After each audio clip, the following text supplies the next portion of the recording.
आज सुबह सुबह मैं बेंच पे बैठा हुआ था और अब सोच रहा था कि क्या किया जाए। मैंने अपने शौक के चक्कर में अपनी स्कॉर्पियो को रिस्टोर करने के लिए 10 लाख रुपए खर्चा कर दिए थे। अब वो गाड़ी तो मस्त बन गई थी, लेकिन अब मेरे पास पैसे कुछ भी नहीं बचे हुए थे। मेरी सारी सेविंग्स खत्म हो गई थी और मेरे पास अब कोई नौकरी भी नहीं बची हुई थी। अब मैं बस ये सोच रहा था कि कौन सी नौकरी करूँ, क्या करूँ ऐसा जिससे मैं पैसे कमा सकूँ। इतने मुझे टायरों की चिकने की आवाज आती है और जैसे ही मैं उठ के चेक करता हूँ कि आखिर ये हो क्या रहा है, तो मैं देखता हूँ कुछ ब्लैक कलर की स्कॉर्पियो का काफिला बहुत ही तेज रफ्तार से सीधा मेरी तरफ ही आ रहा है और वो लोग बिल्कुल मेरे सामने एक एक करके स्कॉर्पियोज को अपनी पार्क करना शुरू कर देते हैं। इस सारी काली स्कॉर्पियो को देख के मैं समझ गया था कि ये कौन है। ये कोई और नहीं बल्कि काली स्कॉर्पियो का काफिला लेके मावेश द डॉन मुझसे मिलने आया था। अब मैं मन ही मन सोच रहा था कि अगर मावेश द डॉन है तो उसी बात साथ में लेके आया होगा। फिर एक एक करके उसके सारे बंदे अपनी गाड़ी से उतरते हैं और फिर मावेश अपने एक बंदे को बोलने लगता है, जाओ उसे मेरे पास ले आओ। Okay boss. फिर मावेश का वो बॉडीगार्ड जैसे दिखने वाला बंदा मेरे पास आता है और मेरे पास आने के बाद वो मुझसे बोलने लगता है, चल बे, बॉस ने तेरे को बुलाया है। अब मेरा दिमाग ऑलरेडी खराब था तो मैं उसे बोलता हूँ क्यों?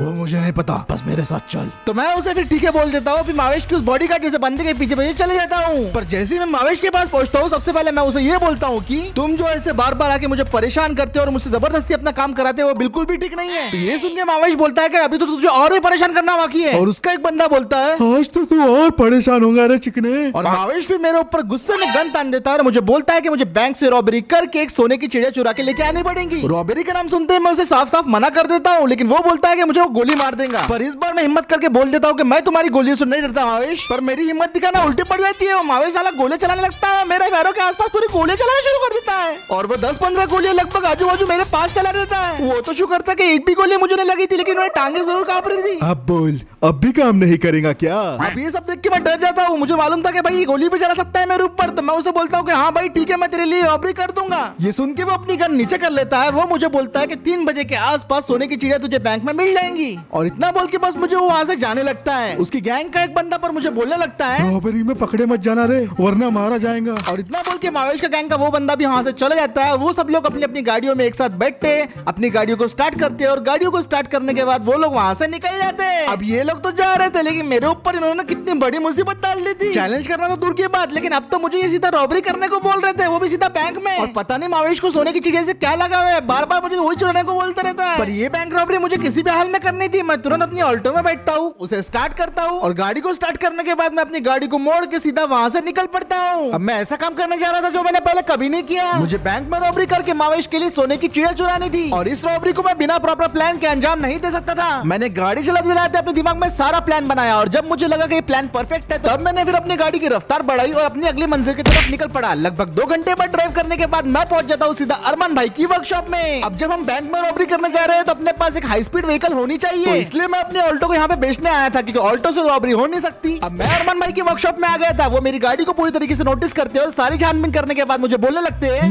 ज्यादा से ज्यादा तो मैं तुम्हें इसके 2 लाख रुपए दे पाऊंगा। अभी मुझे मालूम था ये मेरे ऑल्टो के लिए कम प्राइस बता रहा है, लेकिन मेरे पास और कोई चारा नहीं था और दूसरा बायर मिलने से रहा, तो मैं उन्हें हाँ बोल देता हूँ। और उसके बाद वो बोलते हैं गाड़ी की कंडीशन अच्छी है तो मैं तुझे 15,000 और एक्स्ट्रा दे दूंगा इसके। एंड फाइनली फिर वो मुझे पेटीएम से 2,15,000 रुपए पे कर देते हैं। मैं अपना बैंक अकाउंट चेक करता हूँ और 2,15,000 रुपए मेरे पास आ गए थे। इतना होने के बाद मैं उन्हें शुक्रिया बोलता हूँ और वहाँ से जाने लगता हूँ, लेकिन तभी मेरी ऑल्टो की तरफ नजर जाती है और मैं थोड़ा सा इमोशनल हो जाता हूँ, लेकिन क्या करें मजबूरी है और मैं कसम खाता हूँ कि इस ऑल्टो को मैं वापस फिर से खरीद लूंगा अपने लिए। फिर उसके बाद मैं अरमान भाई की वर्कशॉप से निकल जाता हूँ और अब मेरे पास 2,15,000 रुपए भी आ गए थे जिससे मुझे अपने लिए एक नई बाइक खरीदनी थी। साथ ही मेरे को रॉबर जैसे दिखने वाले कपड़े और एक नई गन भी खरीदनी पड़ेगी क्योंकि बिना गन के रॉबरी तो होने से रही। ये सब खरीदने के लिए मैं फटाफट भागते हुए वहाँ से निकल पड़ता हूँ और फटाफट मैं भागते भागते पहुंच जाता हूँ अपनी बाइक खरीदने के लिए सेकंड हैंड बाइक मार्केट में। और यहाँ पे ढेर सारी सेकंड हैंड बाइक्स थी। यहाँ पे पहुंचते ही मैं सारी बाइक्स को चेक करने लगता हूँ। मुझे ऐसी बाइक चाहिए थी जो बहुत तेज रफ्तार हो, ट्रैफिक में से फटाफट निकल सके, उसका एक्सेलरेशन और कंट्रोल बहुत अच्छा होना चाहिए और सबसे मेन बात अपने बजट में भी आनी चाहिए वो बाइक। मैंने वहाँ पहुंच के ड्यूक, पल्सर, स्प्लेंडर, एवेंजर जैसे कई सारे बाइक देखे, लेकिन सारे बाइक देखने के बाद मुझे एक चीज रियलाइज हुई कि इनमें से कोई भी बाइक मेरे काम की नहीं है। सारी बाइक्स में कोई ना कोई कमी थी, किसी का एक्सेलरेशन अच्छा नहीं था, किसी की कंट्रोलिंग अच्छी नहीं थी, किसी की स्पीड अच्छी नहीं थी। और अगर मैं ये बाइक से रॉबरी करता तो पुलिस मुझे पकड़ लेती। और काफी देर ढूंढने के बाद जब इनमें से मुझे कोई भी बाइक सूटेबल नहीं लगी तो मैं सीधा शोरूम के ओनर से बात करने की सोचता हूँ। उसका ओनर सामने खड़ा था तो मैं फटाफट भागते हुए उसके पास पहुंच जाता हूँ और उसे बोलता हूँ कि भाई मेरा बजट देखो 1.5 लाख के आसपास है, मुझे तेज रफ्तार और लेटेस्ट बाइक चाहिए जिसका एक्सेलरेशन और हैंडलिंग परफेक्ट हो। तो वो शोरूम का ओनर मेरी बातों को ध्यान से सुनता है और उसके बाद वो अपने बंदे को फोन लगाता है और बोलता है, हेलो, हाँ कल शाम को जो माल आया है ना उसको इधर लेके आ। और इतना बोल के वो फोन रख देता है और बोलता है साहब अब तुम्हारी पसंद की गाड़ी आ रही है। और फिर मुझे वो थोड़ा इंतजार करने को बोलता है और लगभग 15 मिनट के बाद उसका बंदा एक बाइक पे बैठ के आता है। और जैसे ही मैं पलट के उस बाइक को देखता हूँ वो बाइक थी जो मुझे चाहिए थी। ये थी ब्रांड न्यू KTM की RC 390 जो अभी हाल ही में लॉन्च हुई थी। और भाई ये मुझे सेकंड हैंड काफी अच्छे प्राइसिंग में मिल जा रही थी और ये मेरी सारी रिक्वायरमेंट को पूरा कर रही थी। तो मुझे लगा भाई यही वो गाड़ी है जिसके जरिए मैं रॉबरी को अंजाम दे सकता हूँ। मैंने ज्यादा देर तक इंतजार नहीं किया और सीधा भागते भागते शोरूम के ओनर के पास पहुंच गया और उसे बोला कि भाई मुझे ये बाइक खरीदनी है। शोरूम वाला इसकी प्राइस 1,75,000 बोल रहा था। और फिर हमारी बहस कुछ शुरू हो जाती है। भाई 150 में दो ना। अरे नहीं जी उतना कम कौन करता, चलो आपके लिए 170। एक काम करो 155 में दे दो। 165 इससे कम नहीं करता। 160 165 161 164 167 चलो आपका ना मेरा 140। हाँ ठीक है चलो 140 डील डन। तो लगभग 1,40,000 में डील डन हो गई थी। मेरे लिए फायदे की डील थी तो मैं फटाक से अपना फोन निकालता हूँ और उस बंदे के अकाउंट में 1,40,000 रुपए पेटीएम UPI से डाल लेता हूँ। वो बंदा मुझे शुक्रिया बोलता है, गाड़ी की चाबियां देता है और बोलता है कि 2-3 दिन में गाड़ी के पूरे कागज भी मिल जाएंगे। और अब ये बाइक मेरी हो गई थी तो मैं फटाक से बाइक की तरफ भागता हूँ, उसे बैठता हूँ और उसे पहली बार जैसे स्टार्ट किया समझ में आ गया था कि गाड़ी कितनी तूफान है और उसे लेके मैं वहां से निकल पड़ता हूँ। अब परफेक्ट बाइक मैंने खरीद ली थी रॉबरी के लिए, लेकिन अभी भी कुछ चीजें बाकी थी हमारी रॉबरी के लिए। तो मैं फटाफट अपनी गाड़ी को फुल रफ्तार से भगा के पहुंच जाता हूँ एम्यूनेशन में। वहाँ पे तो कुछ लोग मेरी बाइक को देख के डर जाते हैं और फटाफट मैं भागते हुए एम्यूनेशन के अंदर एंट्री कर लेता हूँ। यहाँ पे पहुंचने के बाद मुझे काफी सारी गन्स दिखाई देती है और भाई साहब यहाँ पे एक से बढ़ के एक गन्स थी, लेकिन ये सब मेरे कोई काम की नहीं थी। मुझे बस कोई ऐसी गन चाहिए थी जिसके जरिए मैं लोगों को डरा सकूं। और वहाँ पे पहुंचने के बाद शॉप का ओनर मुझे बोलने लगता है कौन सी गन चाहिए आपको? और फिर मैं सारी गन्स को देखने लग जाता हूँ। वहाँ पे काफी सारी rifles, shotgun, grenade launcher, sniper rifle, machine guns और भी बहुत सारे गन्स थे। अब मैं कंफ्यूज होने लगा था तो शॉप का ओनर मुझे बोलने लगता है देखो भाई अगर तुम्हें समझ में नहीं आ रहा है तो एक काम करो UZI लेके जाओ, नया मॉडल है तुम्हें बहुत पसंद आएगा। अब वैसे भी मैं ऑलरेडी बहुत कंफ्यूज था तो मैं उसकी बात मान लेता हूँ और UZI के लिए उसे पेमेंट कर देता हूँ। अब UZI लेने के बाद एक ऐसी कॉस्ट्यूम की जरूरत थी जिसमें मुझे पुलिस पहचान ना सके। मुझे पूरी तरीके से अपने आप को कवर करना था, चेहरे से लेके अपने पैरों तक। और काफी सोच विचार करने के बाद आखिरकार मैं अपने लिए एक परफेक्ट कॉस्ट्यूम सिलेक्ट कर लेता हूँ और अब मैं रॉबरी के लिए तैयार था। मैं शॉप के अंदर ही अपने सारे कपड़े वगैरह चेंज कर लेता हूँ। पूरा प्रिपेयर होने के बाद मैं शॉप से बाहर निकलता हूँ और मेरा लुक पूरा रॉबर की तरह आ रहा था। मेरे चेहरे का मास्क तो और भी ज्यादा डरावना लग रहा था और अब मुझे भी थोड़ी घबराहट हो रही थी क्योंकि रॉबरी का वक्त आ गया था। अब मैं सीधा अपने बाइक की तरफ जाता हूँ, उस पर बैठता हूँ और उसे स्टार्ट करके मैं सीधा निकल पड़ता हूँ बैंक की तरफ। अब मैं वो काम करने जा रहा था जो काफी खतरनाक था और मैं बिल्कुल नहीं करना चाहता था। मुझे बस बैंक में जाना था,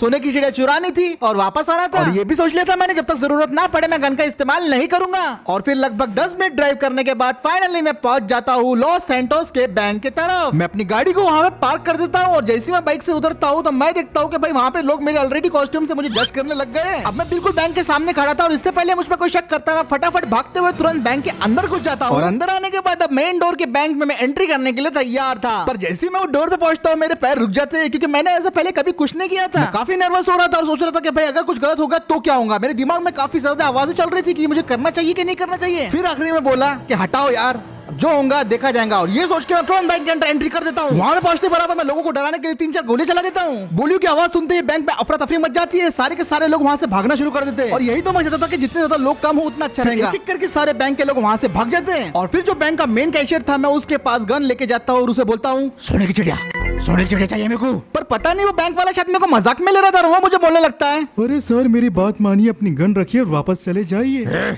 सोने की चिड़िया दे वरना गोली चला दूंगा तेरे ऊपर। सोने की चिड़िया दे। सर आप हमारा कुछ नहीं बिगाड़ सकते, कांच बुलेट प्रूफ है। सोने की चिड़िया दे, सोने की चिड़िया दे वरना मैं गोली चला दूंगा। अरे सर चुपचाप चले जाइए यहाँ से, मैं तो पुलिस को भी नहीं बुलाऊंगा, चले जाइए, जाओ जाओ। ये बैंक का मैनेजर मेरे को हल्के में ले रहा था तो इसी के लिए मैंने भी अपना एक प्लान बजा के रखा था। मैं थोड़ा ढूंढता हूँ और अपने हाथ में बम निकाल लेता हूँ। पहले तो मैं 2-4 बम को जमीन पे लगा देता हूँ और 5वां बम अपने हाथ में पकड़ के बोलता हूँ तो बता तेरा क्या कांच बॉम्ब प्रूफ भी है क्या? बता बता, फोड़ू फोड़ू फोड़ू। अरे सर ऐसा मत करो सर, ऐसा गजब मत करना। अरे क्या बोल रहे थे आप? सोने की चिड़िया चाहिए? अरे वो तो हमारे मेन ब्रांच मैनेजर के टेबल पे रखी है सर, वो सोने की चिड़िया यहाँ से लेके जा सर। पर बम मत फोड़ना सर, प्लीज बम मत फोड़ना। उसकी ये बात सुन के मैं उसे बोलता हूँ कि हिलना मत यहाँ से वरना मैं बम फोड़ दूंगा। और फिर मैं उसके बाद पीछे पलट के बैंक मैनेजर के टेबल की तरफ जाता हूँ और फाइनली उस बैंक मैनेजर के टेबल में मुझे वो चीज दिख जाती है जो मुझे चाहिए थी, सोने की चिड़िया। वो वहाँ पे रखी हुई थी। मैं सोने की चिड़िया उठाता हूँ लेकिन जैसे मैं सोने की चिड़िया को उठाता जाता हूँ तभी वो बैंक वाला इमरजेंसी अलार्म चालू कर देता है। मैं सोने की चिड़िया उठा के तुरंत वहाँ से भागने लगता हूँ। मैं फटाफट भागते हुए बैंक से बाहर निकलता हूँ। मुझे पुलिस के सायरन की आवाज आ रही थी और जैसे ही मैं बाहर निकलता हूँ मुझे कुछ पुलिस की गाड़ियां भी दिखने लगती है। मैं फौरन अपनी बाइक को स्टार्ट करता हूँ और वहाँ से निकल जाता हूँ। लेकिन मुसीबत तो अब शुरू हुई थी क्योंकि मेरे पीछे पुलिस पड़ चुकी थी। अब मैं पूरी रफ्तार से अपनी गाड़ी को भगाने लगा था लेकिन पुलिस वाले मेरे पीछे पड़ गए थे। पहले तो मैंने सोचा कि इन्हें चकमा देके निकल जाऊंगा लेकिन ये लोग भी काफी ज्यादा स्मार्ट निकले। ये पूरी तरीके से मेरा रास्ता ब्लॉक करने की कोशिश में थे और तब मैंने सोचा कि इनसे पीछा छुड़ाने के लिए अपनी गन का इस्तेमाल करना ही पड़ेगा। तो मैं अपनी UZI से फायर कर देता हूँ।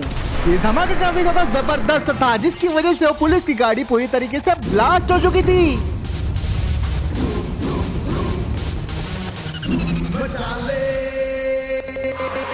और मैंने एक पुलिस की गाड़ी ठिकाने लगा दी थी। ये करने के बाद मैं बन चुका था मोस्ट वांटेड। अब तो भाई पूरी तरीके से पुलिस, हेलीकॉप्टर, बहुत सारी गाड़ियां मेरे पीछे लग चुकी थी। आधे शहर की पुलिस की गाड़ियां सिर्फ मेरे ही पीछे पड़ी हुई थी। मैंने अपनी बाइक की रफ्तार अब और भी ज्यादा बढ़ा दी थी। R90 की पावर अब यहीं पे काम में आ रही थी। लेकिन पुलिस वाले इतने आसानी से पीछा नहीं छोड़ने वाले थे। वो पूरी तरीके से मेरे पीछे पड़ गए थे। मैं सिर्फ बचने की कोशिश कर रहा था लेकिन ये लोग मुझे बम किए जा रहे थे। सामने काफी ज्यादा ट्रैफिक था, उससे बच के मैं किसी तरह वहाँ से निकल रहा था। लेकिन थोड़ी देर के बाद पुलिस के साथ साथ SWAT की गाड़ी भी मेरे पीछे लग गई थी। अब ये काफी तेजी से मेरे करीब आ रहे थे और ये मुझ पर गोलियां भी चला रहे थे और इनसे पीछे छुड़ाने के लिए मुझे फिर से इस्तेमाल करनी पड़ी अपनी UZI।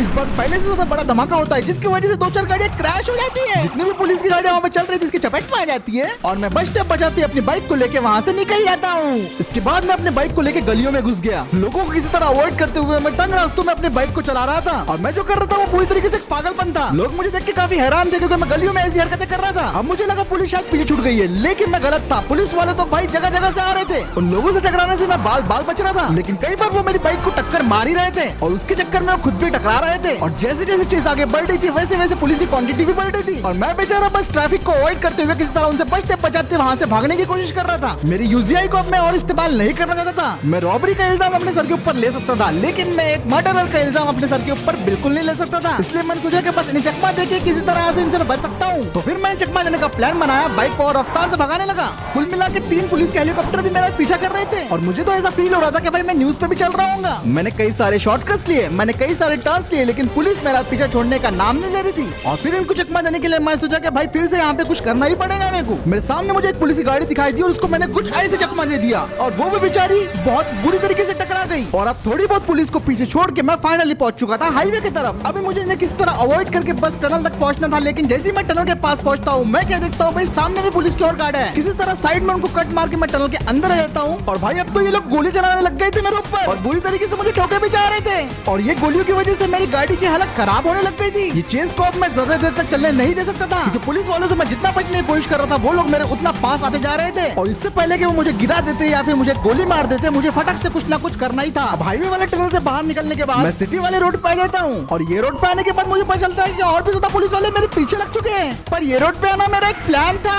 क्योंकि इसी रोड के ठीक 500 मीटर आगे एक सीक्रेट टनल था जो कि पुलिस को चकमा देने में काम आने वाला था। मैं तुरंत अपनी बाइक को मोड़ता हूँ और टनल के अंदर चले जाता हूँ और अब मैं टनल में अपनी बाइक भगाए जा रहा था। अब पुलिस वाले भी मुझे फॉलो करने के लिए टनल में आ जाते हैं लेकिन अनफॉर्चुनेटली वो टनल काफी छोटा था और पुलिस की जितनी भी गाड़ियां होती है वो उस टनल में फंस जाती है और इसी तरह मैंने पुलिस का पोपट बना दिया और फाइनली अब मैं पुलिस से काफी दूर आ चुका था। मैं अपनी गाड़ी को फुल रफ्तार में भगाता हूँ टनल्स के अंदर। टनल काफी ज्यादा डार्क था और यहाँ पे काफी बदबू भी आ रही थी। वैसे टनल से मैंने कई बार आना जाना किया है तो ये मेरा प्लान बनाना सक्सेसफुल रहता है और 10 मिनट तक ड्राइव करने के बाद आखिरकार मुझे उजाला दिखता है और मैं टनल को पार कर लेता हूँ और फाइनली मैं पुलिस से बच के आ गया था। उसके बाद मैं तुरंत अपनी गाड़ी को रोकता हूँ क्योंकि भाई गाड़ी चला चला के मेरी हालत टाइट हो गई थी। मैंने सोच लिया था कि आज के बाद ऐसा कभी नहीं करने वाला। अब मैं बाइक से उतरता हूँ और उसके बाद मावेश को फोन कर देता हूँ कि भाई बताओ अपने को कहाँ आने का है, मुझे सोने की चिड़िया मिल चुकी है। मावेश मुझे पुराने रेलवे ट्रैक्स की तरफ बुलाता है तो मैं उसे ठीक है बोलता हूँ और अपनी बाइक पे फिर से बैठता हूँ और उसके बाद फिर मैं निकल पड़ता हूँ पुराने रेलवे ट्रैक्स की तरफ और आधे घंटे के बाद मैं पुराने रेलवे ट्रैक्स की तरफ पहुंच जाता हूँ। वहाँ पे मावेश और उसके पंटर लोग थे और वो मुझे बोलने लगता है वाह तूने तो कर दिखाया, क्या बात है। फिर उसके बाद मैं मावेश को उसकी सोने की चिड़िया दे देता हूँ और मावेश मुझे बोलता है